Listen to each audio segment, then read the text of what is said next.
ما بتردش على تليفونك ليه؟ انت ايه اللي جابك؟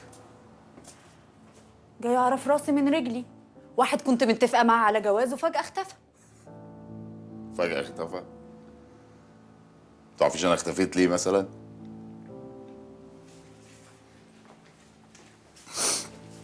تقريش جرايد؟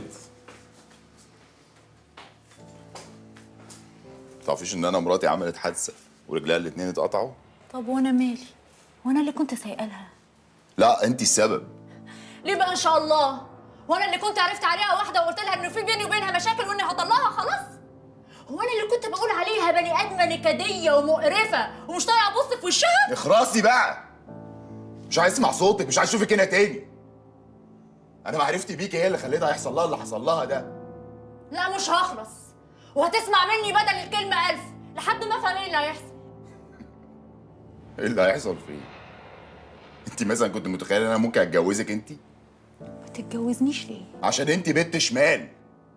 عارفه يعني ايه شمال؟ ماشيه مع كل شباب مصر واحد واحد. فاكراني مش واخد بالي مثلا؟ ما دام انت شايفني كده يا روحي، عرفتني ليه؟ عشان غبي. غبي ومش مقدر البنت اللي كانت معايا. ولو سمحتي غوري. غوري! ايدي بره. اي مش عايز اشوفك هنا تاني. انا همشي بس عشان الحاله اللي انت فيها، لكن هرجع تاني ومش هسيبك غير لما تلاقي لي حل. دخول حياه ميريت سهل بس الخروج منها صعب جدا. غوري بقى. سامع؟ بره!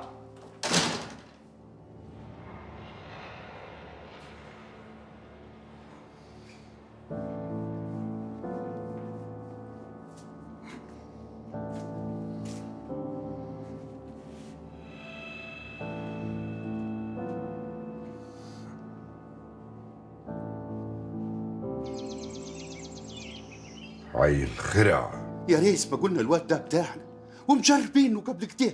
مجربينه مش مجربينه، ولبسنا في حيطة. عارف يقتله ولا عارف يهرب زي ما نزين قرروا. جينا على صدوق صعدنا. طب وبعدين يا ابوي؟ لازم نتصرفوا، مش هنقعد نتفرج كده. لا، احنا هنوصل للواد ده، حد يخش له ويفهم. فتح خشمه علينا بنص كلمة، رجبت ابوه وامه تحت رجلينا.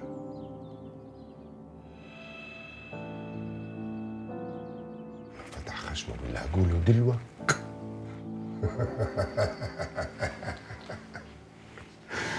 صن حياته. جهزوا النفر اللي هيخش له، مش هنستنوا لما نلاقي زين بعساكره قدامنا. اوامرك يا بيه. تمام يا ابوي. شوف يا ولدي، الله الله، ادمنت فنجان القهوه من يدك. محدش بيعرف يعمله لك غيري. بقول لك ايه يا حبيبي، انا عايزه اسالك سؤال سالته لك قبل كده مليون مره، بس هو مهم جدا بالنسبه لي. خير؟ هو احنا ليه ما بنروحش لدكتور تاني او نعيد التحاليل؟ عشان انا راضي بقدر ربنا. ما انا كمان راضيه والله، بس العقل بيقول ان احنا نروح لدكتور تاني وتالت وما نيأسش ابدا. وهنستفاد لما نروح لاكتر من دكتور. جايز حد فيهم يقول لنا على حاجه مختلفه او يقول لنا على حل. انت عارف ان الدكتور عياد اكبر دكتور في مصر واكتر استشاري بيفهم في الموضوع ده، وقال ان مفيش امل وانا راضي بقضاء ربنا. هنستفاد من متاهه المستشفيات دي. انا عارفه ان الدكتور عياد دكتور كبير وكل حاجه، بس ممكن يكون غلطان، الخطأ وارد. ليه مصره تدوس على الجرح؟ ليه مصره كل ما انسى الموضوع ده تفكريني بيه؟ ليه مصره تفكريني بعجزي؟ انا والله ما اقصد يا حبيبي، انا بس عايزه ابقى ام، نفسي اخلف منك.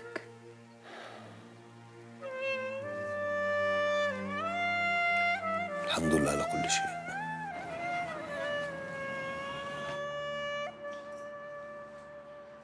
امي بعتلنا اكل حلو الجو. أكل زين.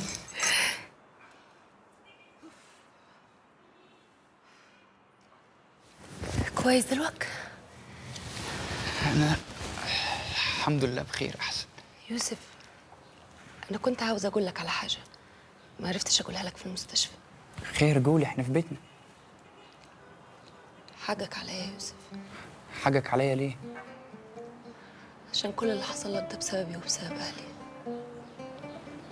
مش أنت المقصود يا يوسف، زين هو المقصود. ده أنا أسعد واحد في الدنيا دي. ده اللي حصل خلاني أعرف غلاوتي عندك قد إيه. ما قدرش اللي ضرب الرصاصة يضرب واحدة تانية في الدراع التاني عشان أعرف غلاوتي عندك أكتر وأكتر. الشر حبيبتي أنا وزين زي الإخوات، والرصاصة اللي تيجي فيه كأنها جت فيا. أنت فديت أخويا يا يوسف. وفديكي وفدي زين وأم زين وعيلتكم كلها كمان. بس لو كنت اتجوزت واحدة تانية ما كانش حصل لك كل ده. يا حبيبتي أنا لو ما كنتش شفتك ما كنتش اتجوزت. أنت حسنتي في الدنيا يا بنت. بس من غير بنت.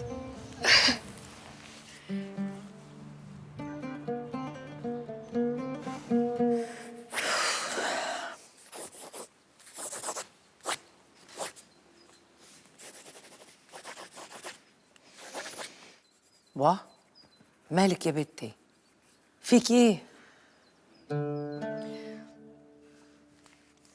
أول مرة أحس بالغربة دي من زين يا ماما. كأنه بقى واحد تاني معرفوش، بقى عصبي، وحاسة إنه ما بقاش يحبني زي الأول. ما بقاش يحبك زي الاول كيف يعني؟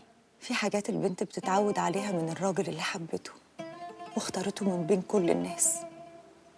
الحاجات دي لما بيبطل يعملها بتحس بغربة وبتحس بقبضة في قلبها.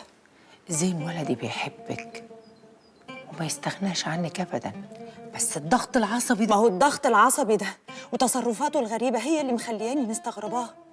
أنا مش عارفة ده شيطان فعلا ولا زين مخبي عني حاجة أنا معرفهاش. كل حاجة عن ولدي انت عارفاها. أنا هقعد معاه وهيفضفض لي، حتى لو ما اتكلمش أنا برضك هعرف فيه إيه. لا بلاش يا ماما أرجوكي عشان خاطري، بلاش تقولي له حاجة. ولا أقولك اللي انت شايفاه صح اعمليه. بس عشان خاطري ولدي زين محتاج لك، ما تسيبوهوش وحديه. الواد قال على كل حاجة يا ابوي. كل حاجة كي؟ كل حاجة، موضوع زين وموضوع الحجز. يعني ما سمعش الكلام؟ لا. قال الله يرحمه. نقروا الفاتحة على روحه. روح اللي قبله روح اللي بعده. بسم الله.